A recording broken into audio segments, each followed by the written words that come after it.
Yeah, so in high school, we had entrepreneurship day. The bug really bit me from there. This entrepreneurship day, they set up the stalls and you sell whatever. And I think our team was selling hot dogs that day. And that experience never left me. I think I knew from there that, that this is something I want to do. So my entrepreneurship journey has been quite interesting. When I was still young, we started with a couple of friends from church. We started a couple of business ideas. We had an idea of going into scaffolding, started a business, actually registered at STK Scaffolding. That never went anywhere. So that really is one of the first forays into entrepreneurship.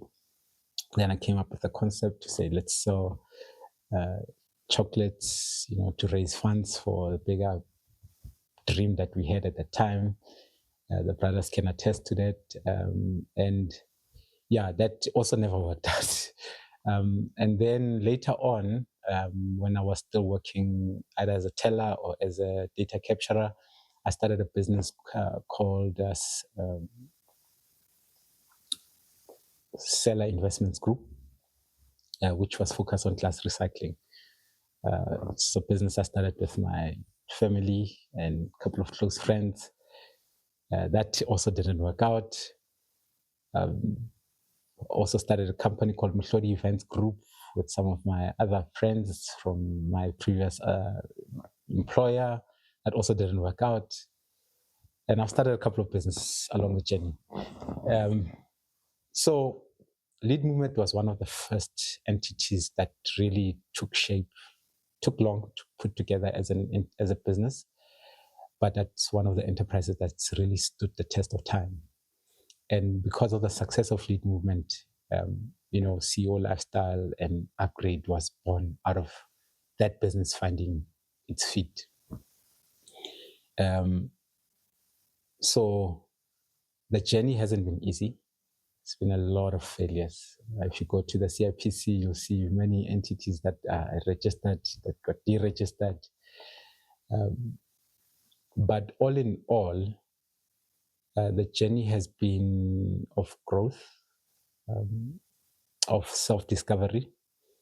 One of the things, the game changer for me, was really delving into books of people that have done it, reading up on how they did it and how through their experience it shortens your own experience. So as you read more and you get exposed, I think at the time YouTube was also starting to become big, and you start watching content from various speakers and entrepreneurs. Your journey becomes a little bit more clearer. It was foggy in the beginning. I was studying these businesses, but I had no mentor. I had no one guiding me to say, this is the right way to do it. Don't do that. Don't do this. So being exposed to people from far off, being exposed to your Tony Robbins, being exposed to your Vusi Thembekwayo, being exposed to, the big names in the industry, Les Brown, and I've listened to that content over and over again. And eventually, the clarity comes, and you get a little bit more, channeled in terms of your strategy. That really helped a lot. But it's a lengthy journey. It's a journey that requires patience with yourself. It requires you to ask for help. It requires you to read. It requires you to constantly want to develop and get better. But once you get through a couple of hurdles, you get a sense of confidence. It's really about that. It's about the confidence to say, you know what, I know I'm not clear on everything, but I can take the next step. And with the next step, I can take the next step. And with the next step, I can take the next step. And with each and every attempt, you get better. You get better, and you get to a next level. I am at a point in my entrepreneurship journey where I can say it's no longer about the time. I know who I am. I know who I want to become. I know where I want to go. I am more convinced about my journey. I now need to develop the right skills for the challenges I'm solving for. and then get to the next challenge. And there will be that next challenge. And I'll develop the skills. I'll develop the framework to learn what is required to get to the next level. And it's really about that. It's like playing a game. You get to the next boss and the next boss and the next boss. And with each stage, you get confidence and you get better and you get better. And you'll get it wrong. And it's okay. But pick up again and continue.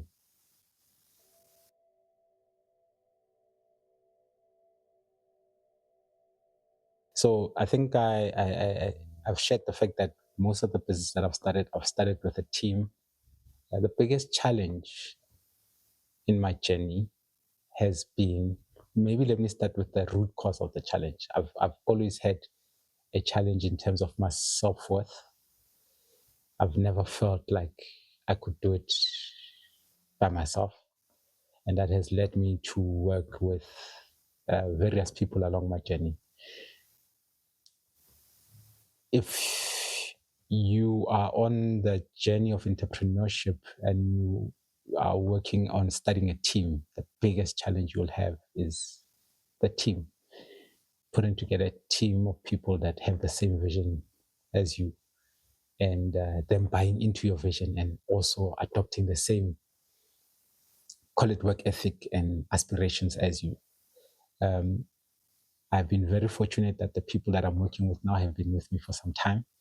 But I think they will also share with you that getting the team to gel is probably the hardest work you're going to do, because you're constantly selling your vision, and nobody tells you how much of that you constantly have to do.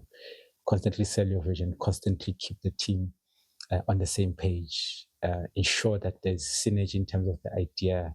And because you have the idea in your mind of where you want to go,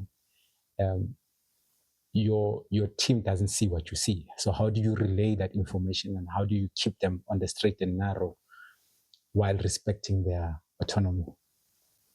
My biggest work has been with the team. I'm very fortunate that the current team hasn't given up, and that's because of the complexity of the vision that I had. The team that I'm working with now has evolved, has become better, has become a little bit more aligned. My earlier journey and the teams that I worked with, I wasn't ready for the work that required. And the difference has been reading up on leadership, reading up on, you take on the founder's head, CEO's head, and have to develop the skills of that leader. You have to operate at a different level to get the team to operate at that level. So that has been the biggest challenge, honestly. Once you go over that hurdle, the challenges are a little bit more, call it maneuverable, because you're now dealing with the real work. You're not dealing with the real challenge. Could be feedback from the market. It could be similar experience that we had now, a customer that is irate. It could be a broken down system, a broken down process, and you can fix all of that. With the team in the earlier stages, without that knowledge, you don't have, a dipstick that says the problem is this individual. So I'd say to someone who's on this journey, building the team early, and getting yourself in the right mindset to lead that team, and having the right team frameworks and platforms, and having the right operating rhythm to keep the momentum going. That's where the work is. Choosing the right people, getting the right people on the bus, and selling your vision and believing in your vision, and selling it consistently. That's the work. And believing in it, believing in yourself to say you can do it with the team that supports you. And also, maybe as another piece of advice, is also not being afraid to start the journey by yourself, not being afraid to get burned by yourself. For someone who's starting out, like, take that leap of faith. You don't always have to have people supporting you, because not everybody can see what you see and can do what you do. So believe in yourself. Take it up. Be the accountant, the salesman, the team delivering the service. It's okay. You learn. It will be difficult, but you eventually get to a point where you'll hire people to do that.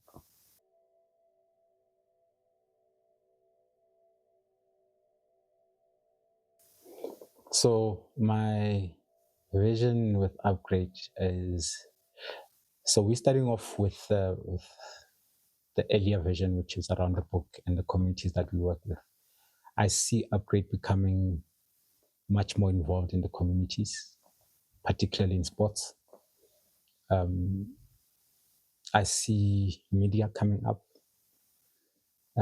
I see the brand being a champion of progress in the fitness and health space. That's my vision.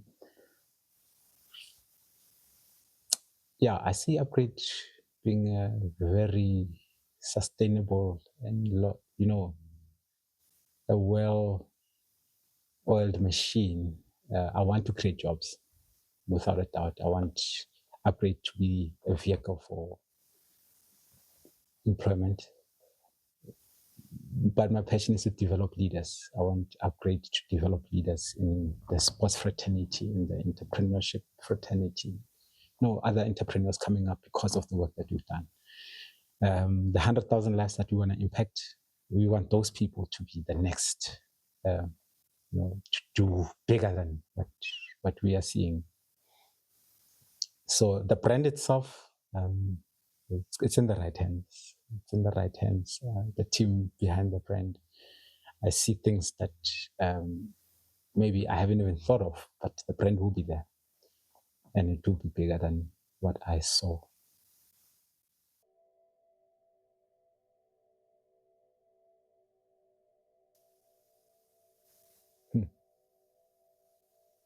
I'd say go for it. I say jump. I'd say it does work out. It does come together. You don't see it now, but jump, do it. And don't worry about who or what doesn't look like,